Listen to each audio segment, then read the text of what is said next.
We're so pleased to have you here, and we're looking forward to a wonderful program. I have a couple of announcements before we introduce our speaker. We have our VaCCRA annual fall meeting next Friday, October 25th at 10 a.m. in Prima Club. A very short business meeting will be at 11. Our speaker next week will be Tommy Brewer of Ziegler Incorporated. The topic will be current trends impacting CCRCs. That means us. So come and please hear what they have to say. November 15 is membership only. We're going to have a breakfast party for all members right here in Fellowship Hall at 10 a.m. We hope you will come to enjoy music, good food, and prizes. We have a call meeting on November 22nd. It's a business meeting in the Fellowship Hall at 10 a.m. This meeting is strictly business and it's for members only. We will share with you immediate plans for programs for the coming year, the work of the Government Relations Committee. We will vote on new officers, and we will vote on our bylaws. And we'll introduce our new program committee chair. Now, if you're not a VaCCRA member and you want to be, please see Sally Wood or me after this meeting.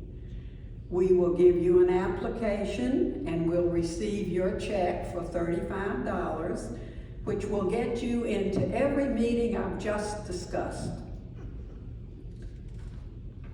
Watch 974 and check your email for reminders of these meetings. They're all kind of last minute, but they're all very, very important.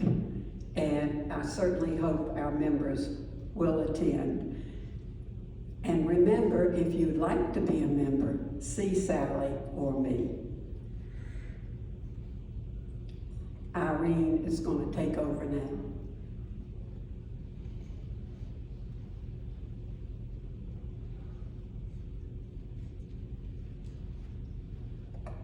Good morning.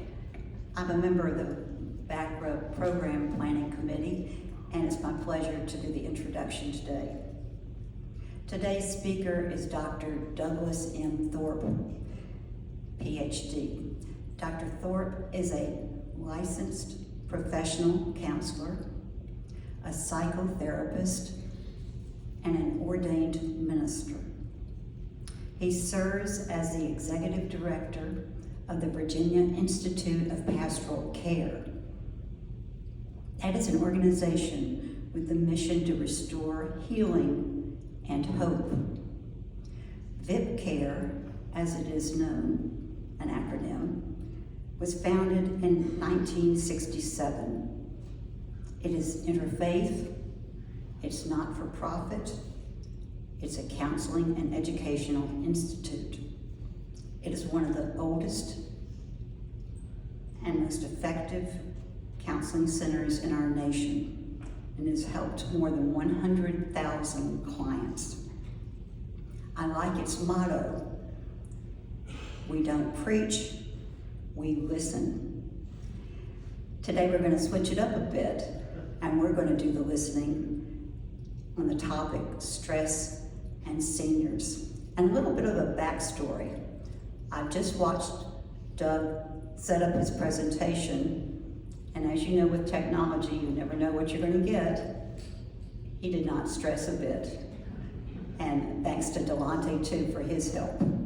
So without further words, here we have Dr. Thorpe.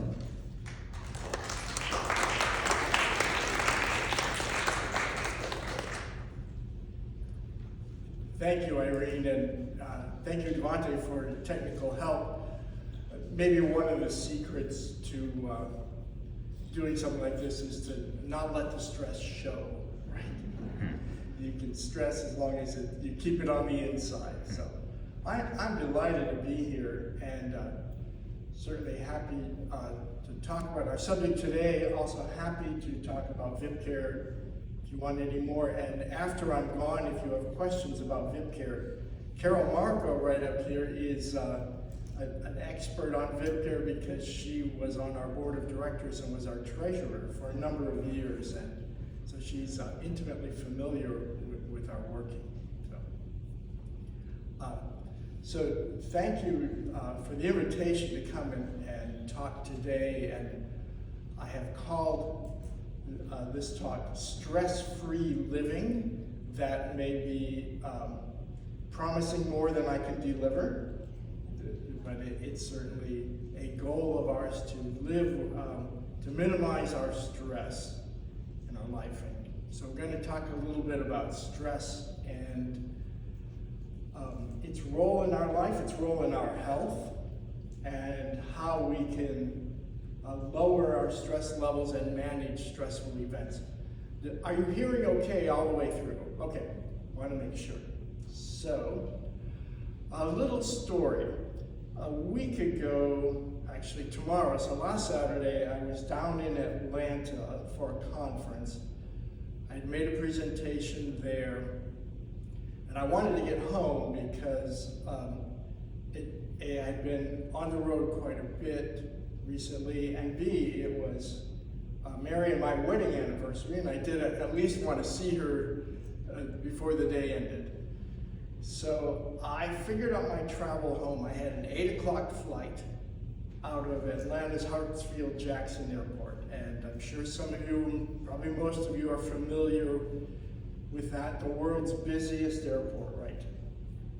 So I calculated back my time, and where the conference was, we were right on a bus line. So I figured out I could take a bus to the subway, I could take the subway, I could get to the airport. I used the app on my phone, I figured out the whole schedule.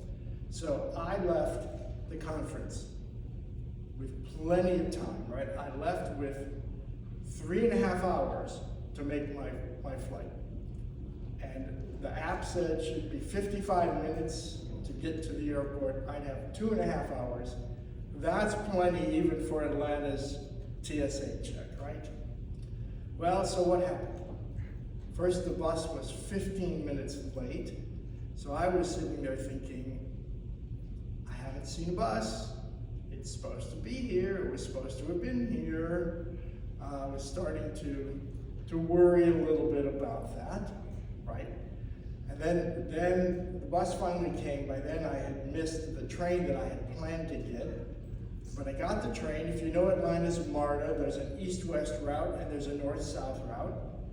So I was out on the east end, caught a train into 5 Points where you'd change for the north-south route. And it turned out that the north-south routes were, only one of them was running. So there were half as many trains as there usually are, and I had just missed one. And the screen said 20 minutes to the next train. So I sat there with an accumulating mass of humanity, checking my phone, thinking, all right, I'm gonna make it, it's gonna be fine. Finally train came, got on, we're headed south toward the airport, and we came to a stop.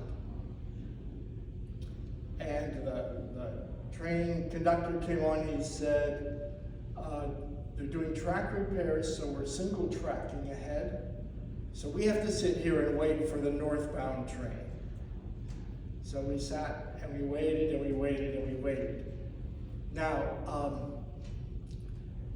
if you have been to Hartsfield-Jackson Airport in recent years, and you have stood in that TSA line, there's a room maybe twice as big as this, right? With those lanes going back and forth and back and forth and back and forth and back and forth. And I was there one day when that room was entirely filled, and the line was forming out behind that. And somebody asked the TSA agent, well, what about the other line on the other side? And he said, forget about it. So that, I'd been there for more than an hour of wait. So I was starting to worry a little bit by then. I was checking my phone, and feeling stressed. Because if you miss your flight, as full as airplanes are these days, God only knows when they're going to have another seat to fly back to Richmond. I got off the train, I hustled through the airport, got to the TSA line, and to my astonishment, there were 5 people total in front of me in line. Walked right up. 2 minutes later, I was putting my stuff in the bins were going through, I was in the x-ray machine, and I was out. But for much of that time, this was me. Stress. So what causes stress? Let's just make a list of things. We won't type them up here, but just call them out. You know, what causes stress? Overcommitment. Change. Death of a loved one? Living. That probably covers it. Those 2 things cover it all, right? Living or death. Yeah? Politics. Elections. Anybody feel any election stress these days?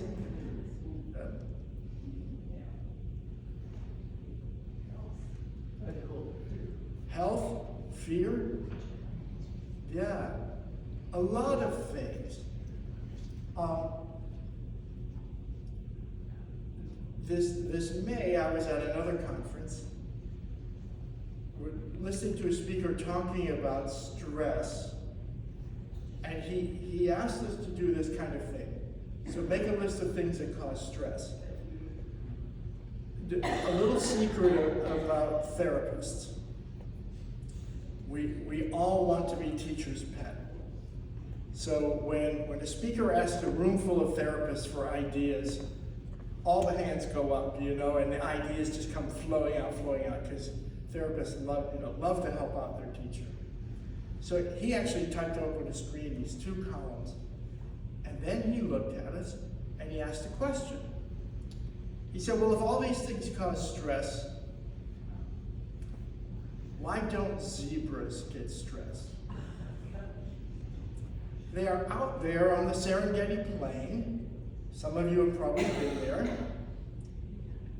And they are surrounded by lions and leopards and cheetahs and hyenas, each of whom wants to have a zebra for dinner. That's about as stressful as it can get, right? I actually once was on safari in the Kenya side, the Masai Mara, the Kenya side of Serengeti Plain. We were in tent camps. We were just tenting. And we went for a game drive in the evening before it got dark. And a mile from our camp, there was a pair of lions. Just a mile from our camp. We got back, we were crawling in our tents, and we heard the lions roar. And I thought, how long does it take a lion to walk a mile? Right. And that's just me. So these zebras, why don't zebras get ulcers?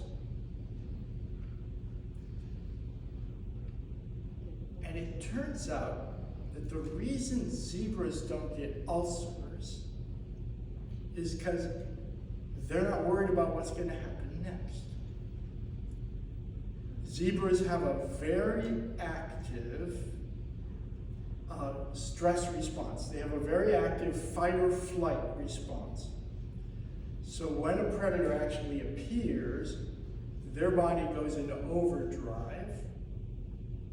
They get stress hormones, adrenaline, and cortisol released into their bloodstream so they can gallop away at absolutely full speed and try to evade the lions. And as soon as the lion attack is over and they've escaped, maybe one of the other zebras did not make it, but they made it, they go back to grazing and chewing the grass, and their body goes back to normal really quickly. And they're not thinking about tomorrow. They're not thinking about the next lion. They're not imagining the future. They don't have this same kind of self-consciousness that we have.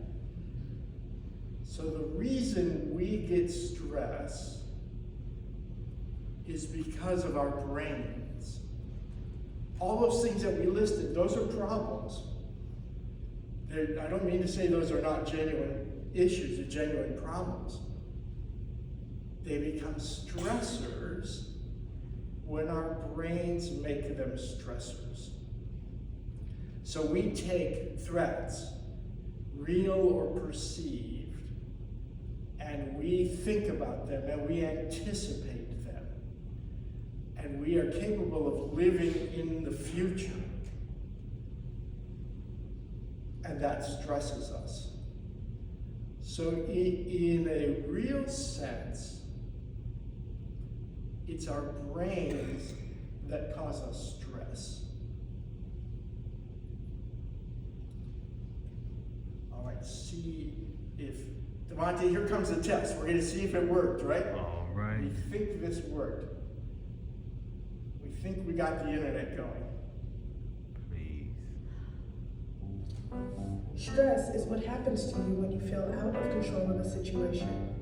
It makes us more alert and prepares our bodies physically and mentally to take on a challenge. Stress may show up dressed as mood swings, butterflies, headache. You're not seeing it yet. Okay, all right. We're going to do this a different way. We are going to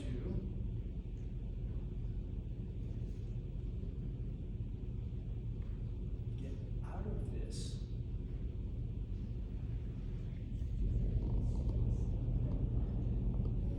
Now you got it. All right.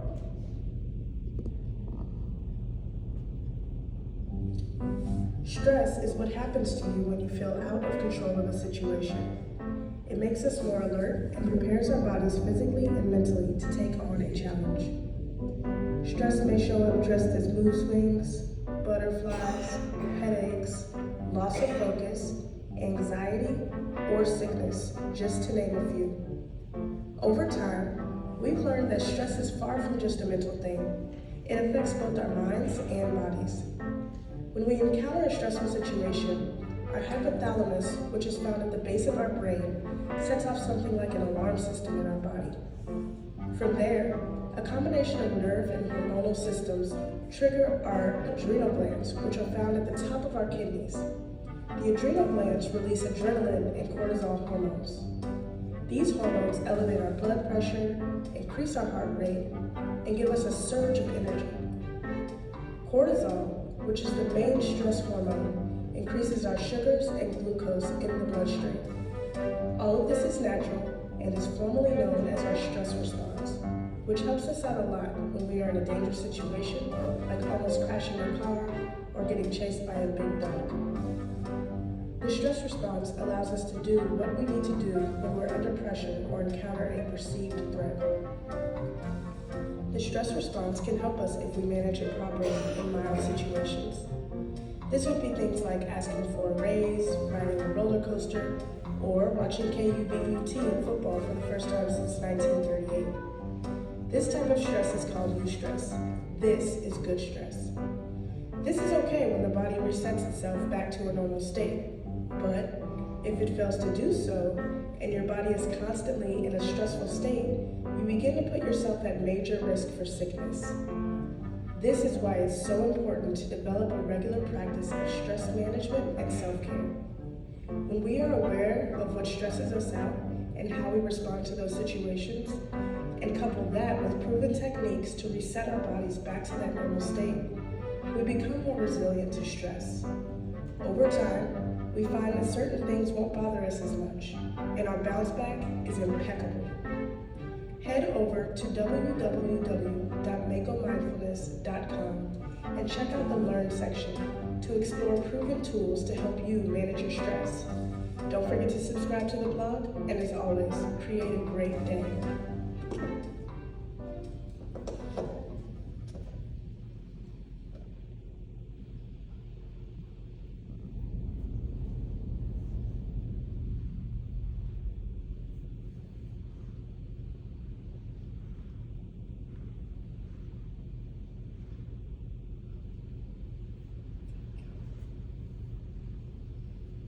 Okay, so you saw a little bit about stress and our body's response to stress.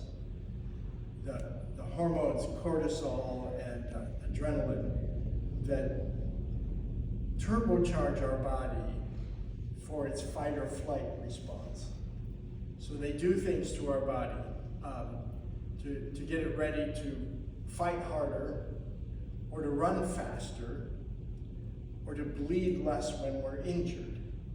Now it turns out that none of those things is really a whole lot of help in, for instance, getting us through MARTA and through the TSA faster. Right? So a lot of that ramps our body up and doesn't really serve us any useful purpose. One of my colleagues, when he's talking about stress, likes to say to the audience, early on he'll say, I'd like you to think of your favorite song or hymn, because a little bit later I'm going to call on one of you to come up here and sing it for us. And then about 10, 15 minutes later he'll say to the people, so what did you notice happened in your body when I said that? Now there are always a few who are trained soloists and they're like, yippee, I get to show off. But for most of us, we get tight, we get tense, right? We feel our bodies start to tighten up on us, something like that. So the father of stress research is a man named Hans Selye. Medical doctor. Hans Selye was an endocrinologist, so he studied the hormone system. Selye was born in 1907 in Vienna, Austria, but spent most of his active career in the United States at first, and then primarily in Canada, at McGill University in Montreal. He died in 1982. So he really is best known for his study of stress and its effects on the human body. And he wrote about a condition that he called general adaptation syndrome. General adaptation syndrome. Now, he first observed symptoms of this when he was doing research with laboratory rats. Let's see if I can get more of my notes here have disappeared on me. Tell you what. So we'll go to the paper version. Where did I put that? Never mind. All right, I misplaced my paper notes, and I can't get the cursor to work right, and so I'll just go by what I remember. There's a little stress for you, right? What he was doing, he was studying hormones, and he was searching for a new hormone in laboratory rats. So he was injecting them with some existing hormones. And he found that after a while, it affected their health. The thymus gland in the brain would start to deteriorate. And then the rats would get medical problems, including ulcers and other problems, and sometimes even die. And he found that this would happen to his laboratory rats if he injected almost any toxic substance into them. And then he also found that it would happen if he stressed them. And expose them to prolonged stress. So how do you stress a laboratory rat? Well, you do things like you put it in a cage with way too many other rats, right? So there are far too many rats. Or you put it in a cage in a room with a lot of cats roaming around, right? And the rat is continually stressed, and it affected their health, and sometimes they would even die from it. So then he started studying human beings, and he found that the same things happen to us, that these stress hormones, over time, too much of them actually damages our health. And one of the reasons that they do that is because when you're trying to run away from a lion or a cheetah, there are some things that you can't afford to be spending energy and blood supply on. Things like digestion. You can't be digesting your food at that time. You need all your blood and your muscles.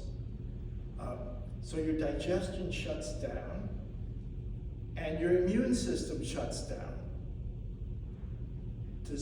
to focus all your resources on immediate survival. So when we get stressed, our digestion deteriorates, our immune system deteriorates, and over prolonged stress, we are more likely to become physically ill and eventually even die from it. So you can see his book there. You can read it from the back, Stress Without Distress. He was talking about how do we handle our stress. Because stress overload, too much stress, can really lead us to burn out. We'll look at 3 dimensions of kind of burnout from stress overload. The first is simply exhaustion. It wears our bodies out. Some of you know this if you have cared for a loved one through a serious or even terminal illness. You know that stress and how hard it was on your own body. And it turns out that when they survey men and women, on average, women score higher on measures of exhaustion than men do. Not true in every case, of course, but overall, it's what the writer Emily Nagoski calls the human giver syndrome, that women tend even more than men to give themselves, and it's exhausting. Another symptom of stress overload is cynicism. Well, what do I mean by that? Cynicism has different components. So a kind of negative attitude toward life, a loss of hope, but also a depersonalization, a sense of, if you've ever had the sense of being kind of standing outside yourself, watching yourself in action, that's a little bit of depersonalization. We sometimes get this in dreams too. We dream that we're watching ourselves in action. Well, people who are really exposed to prolonged stress can start to feel some measure of this depersonalization. I feel like I'm watching myself go through the motions. Or kind of emotional distancing or a checking out, not really emotionally present to the situation. And on average, men score higher on these measures of cynicism and emotional distancing than women do. Men have something of a tendency to react to prolonged stress through thinking about ways to escape it, either through fantasies of escape, or sometimes through neglect of responsibilities, or sometimes in really serious, severe cases, even through thoughts of suicide. Men who are exposed to prolonged severe stress will sometimes start to think about how they can get out of it, even at the cost of their own life. And the pressure to be a provider can add to burnout. And then a third symptom is simply feeling ineffective. Both men and women can, under prolonged stress, can start to feel like, I just can't handle this. I don't know what's wrong with me. I'm not good at dealing with this. And then we usually say to ourselves, well, I should be, right? I should be able to handle this. So what's wrong with me if I can't? And then that just adds to our own stress even more and undermines us. And one of the things that can happen under prolonged stress is that we can actually start to feel depressed. We can fall into depression. So we won't go into a lot about this, but just to familiarize yourself with some of the symptoms of depression, in case you notice it in yourself or somebody else. A depressed mood, just feeling down, feeling low. A loss of interest in or pleasure. Things that we used to enjoy, we no longer enjoy them. That's sometimes a sign that we're getting depressed. Weight loss, if we really lose our appetite, or gain, if we're just putting on weight, can be a sign of depression. It's always hard when the symptom can go either way. It's like, well, how do you know? But it can. Or trouble sleeping, or sleeping way too much, insomnia or hypersomnia, both can be signs of depression. A kind of restlessness or sluggishness, loss of energy, loss of, just feel like you're walking through mud all the time. Or kind of fatigue or loss of energy goes with that one. Feeling worthless or excessively guilty. The kind of thing where somebody else looking at us would go, no, you still treasure you, still value you. Or would say, no, you're not responsible for that. It's not your fault. But in depression, we start taking responsibility, feeling responsible for things that are really not our fault at all. And problems thinking, problems concentrating, problems making decisions, all can be signs of depression. And of course, thoughts of death or thoughts of suicide or even attempts at it. So things to look out for in ourselves or in other people, not just if they're under prolonged stress, but certainly if they are. These all come from the DSM-5, from the Diagnostic and Statistical Manual of Mental Disorders of the American Psychiatric Association. So the psychiatrist's primary handbook. So, all right, if we're going to handle our stress like zebras, what can we do? A lot of this comes under the category of practicing self-care. And when I say practice self-care, some of you may have a thought, but isn't that selfish? Shouldn't I be looking out for others? Here's a quote from Parker Palmer, writer. He says, self-care is never a selfish act. It is simply good stewardship of the only gift I have. The gift I was put on earth to offer others. Anytime we can listen to true self and give the care it requires, we do it not only for ourselves, but for the many others whose lives we touch. So self-care is not a selfish act. It's caring for ourselves so we can be both for us and for others. So we really need to take care of ourselves. So one of the things that we can do is we've been talking about the stress response. Let's break it down a little bit. It can take several forms, right? In stress, we can feel anger. We don't like these things that are affecting us. We can feel anxiety or fear about them. Where is this going? What's it going to do to me? We can feel sadness. I'm really starting to feel it, starting to get me down. We can feel lonely in our stress, right? And it turns out that each of these emotions really responds to. It points to a need for something and really responds to a different kind of action that we can take. So we get angry when there's something that's really blocking us, interfering with us, offending against us. And anytime we can solve that problem, make that one go away or diminish it, it helps with our anger. Anxiety or fear really points toward a need for safety. So anything we can do to create and enhance our safety and security can be really helpful. And sadness, of course, points to a loss that we probably need to grieve. And yet we also need to keep moving too, and not get stuck in there. And loneliness points to our need for human company.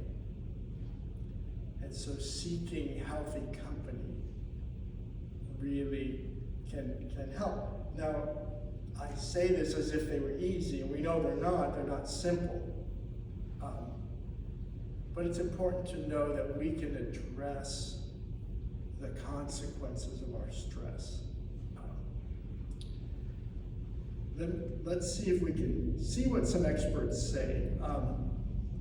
Some strategies for self-care.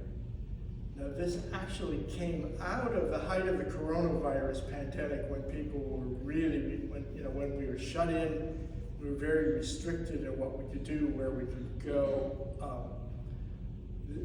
So some of it doesn't apply. I'm just going to play you 1 minute from this. And let's see, we need to get out of the slideshow to do that. Okay.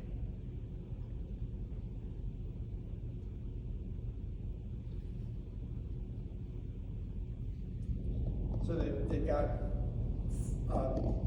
4 pharmacists and 2 medical doctors and a psychologist here talking.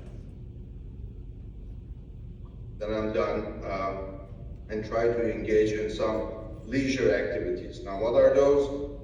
Simple stuff. I'm lucky enough to live across from a very nice park, so I've been going for long walks at the park, and that is quite helpful. I have limited listening to the news, because again, it's easy to put the news on and keep hearing all kinds of stories about how bad and how horrible things are. And it's easy to get consumed by that. So I just limit the news to limited as of what I need to know, and then I switch to either watching something fun or listening to music that is actually joyful. So those have been some of the interventions I've implemented to trying to kind of have some normalcy and balance with the situation. So some strategies, this is a psychiatrist, some strategies that he employs, right? He gets outside, he walks, he tries to get out in nature, get some sunlight on his face. And then he limits his exposure to the news. It's important to know that we can do that. I don't want to sound like I'm a fan of ignorance. It's nice to be informed. It's good to be informed. But we don't need to watch the news every time it's on, because the news tends to feature the bad news, right? And it can be hard on us to spend too much time watching the news and learning about it. There's a lot of bad stuff going on, some of which isn't even directly relevant to our lives. And having our attention brought to it all the time can raise our stress level about things that we can't do anything about. All right.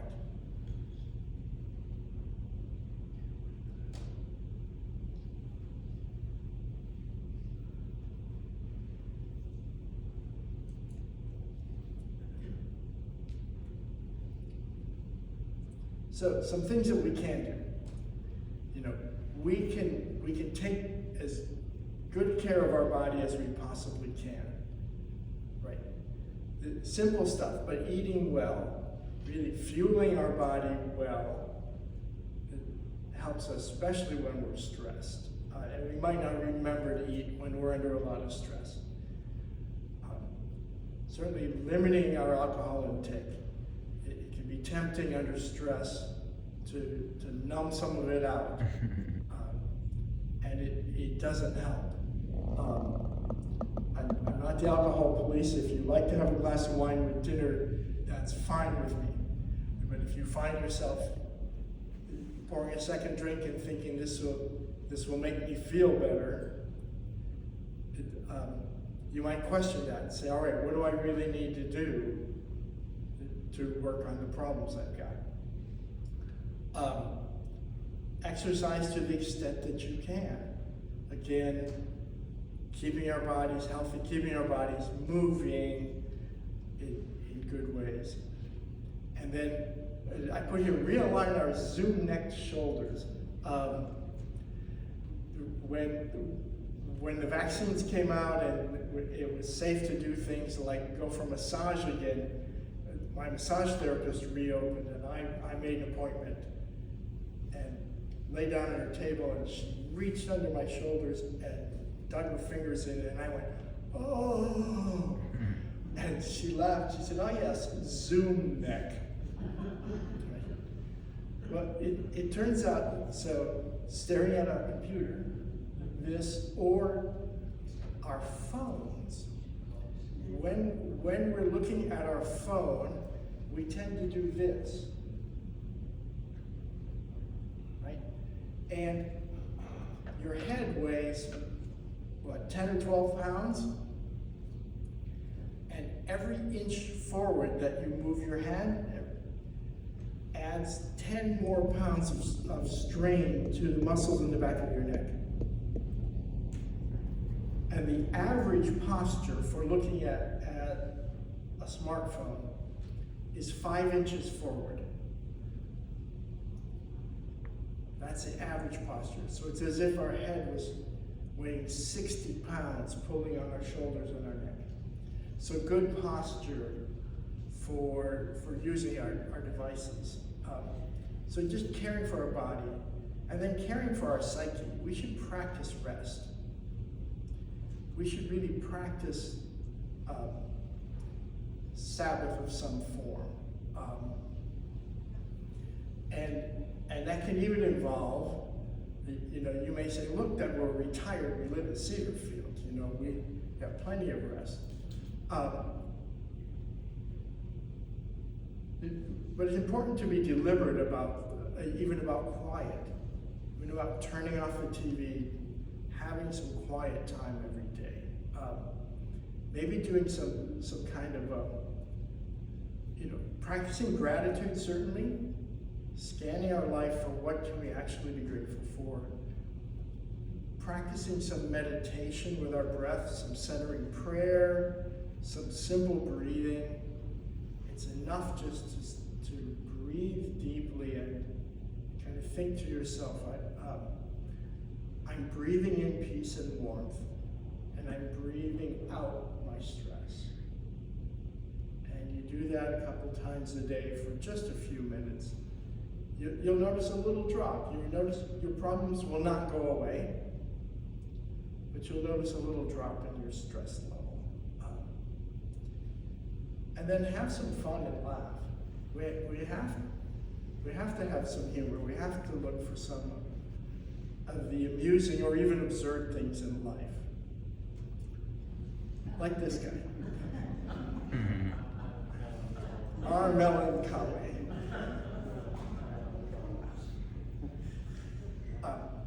And then finally, I'm going to move through this fairly quickly, but I did mention that depression sometimes results, and there are treatments for depression, so I just want to emphasize that there are different ways of that. There's talk therapy like we do at VaCCRA.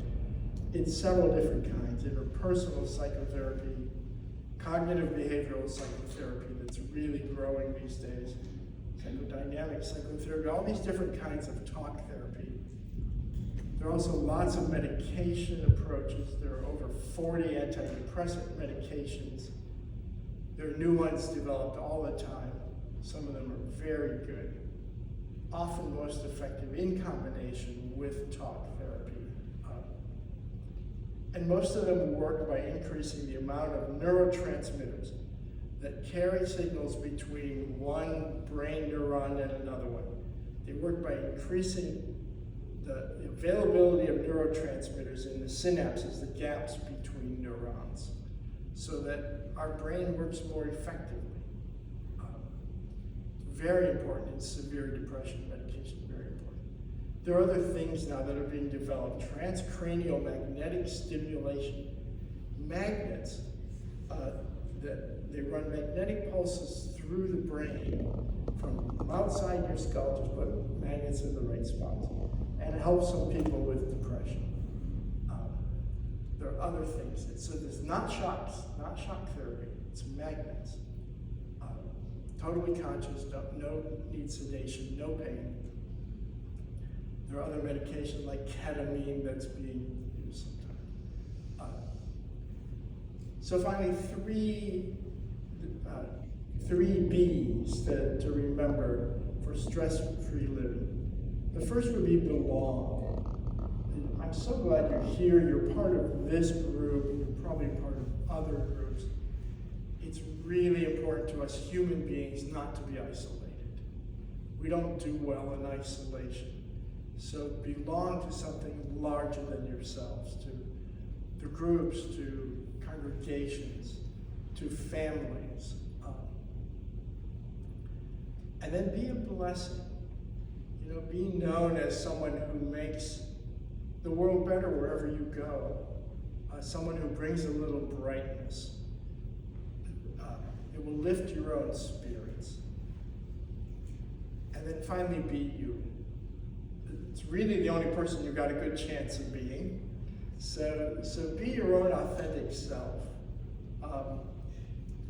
Life's too short to try to be somebody else or follow somebody else's agenda.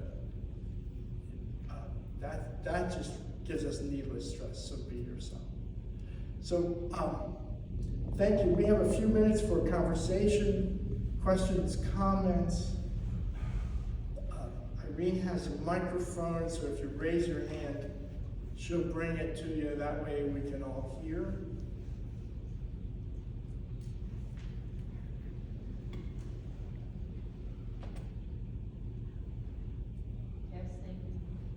Testing. Can you hear me? There we go. As you age, has there been studies that show that chemically or neurologically it's harder to deal with stress? I'm just thinking about at night. It seems like I obsess about small stuff more than I used to. That's a very interesting question. So as you age, is it harder to deal with stress?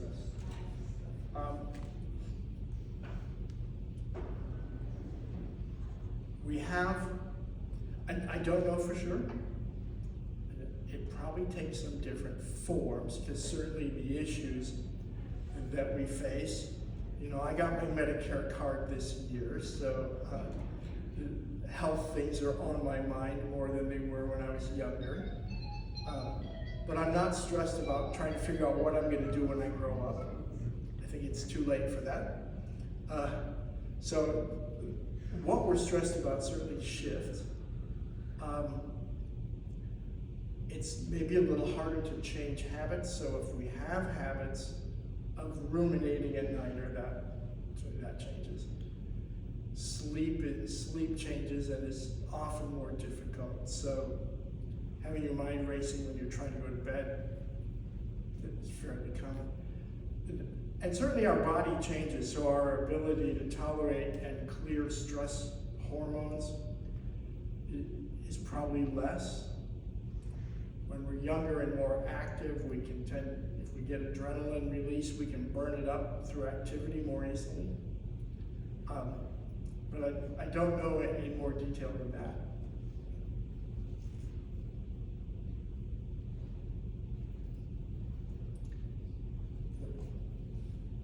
There's one back there.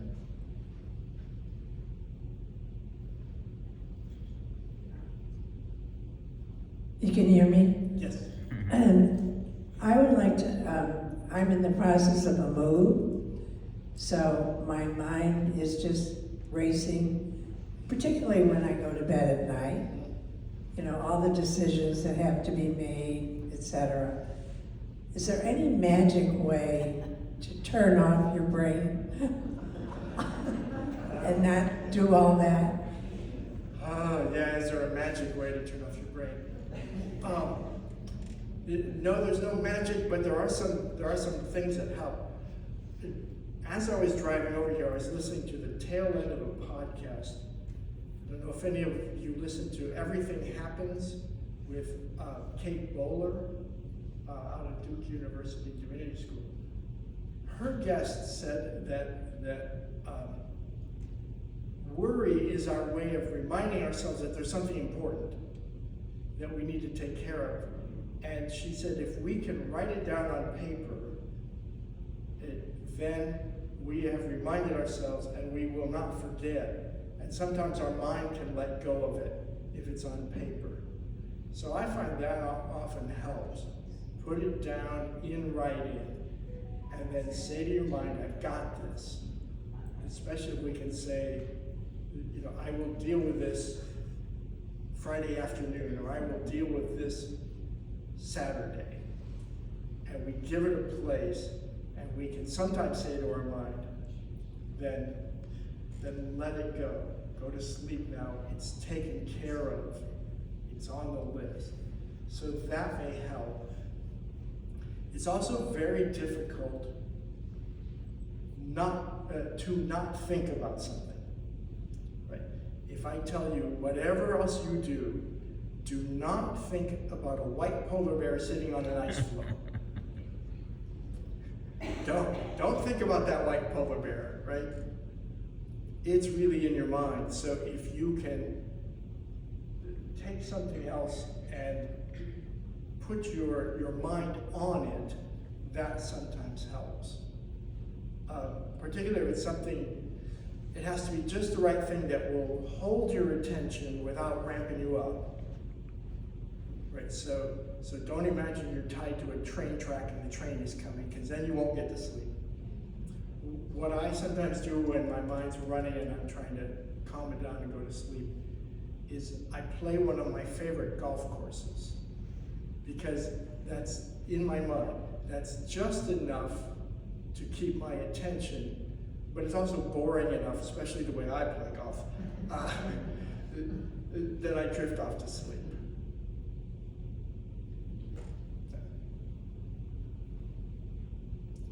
We got time for probably one more here. No?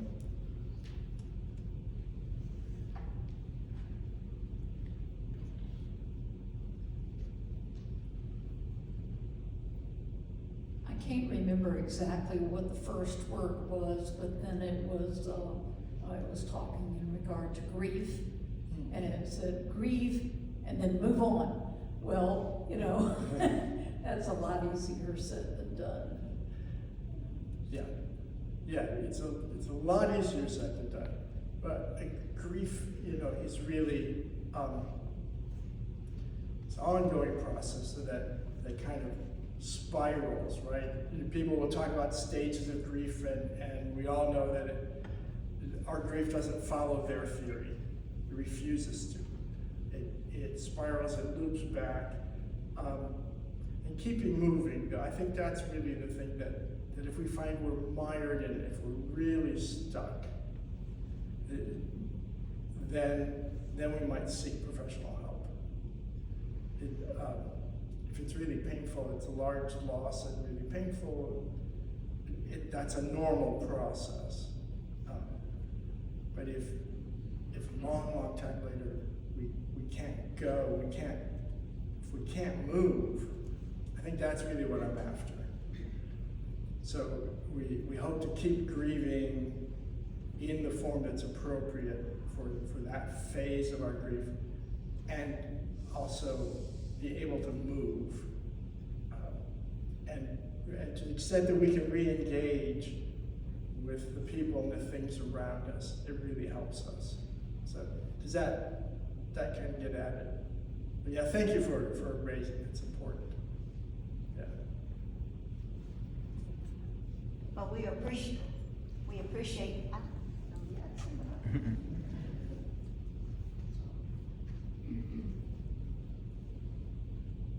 We appreciate Dr. Thorpe joining us this morning. I particularly like these 3 B's, and I hope that I can lock them into my head. Let us thank Dr. Thorpe for coming and sharing his expertise with us.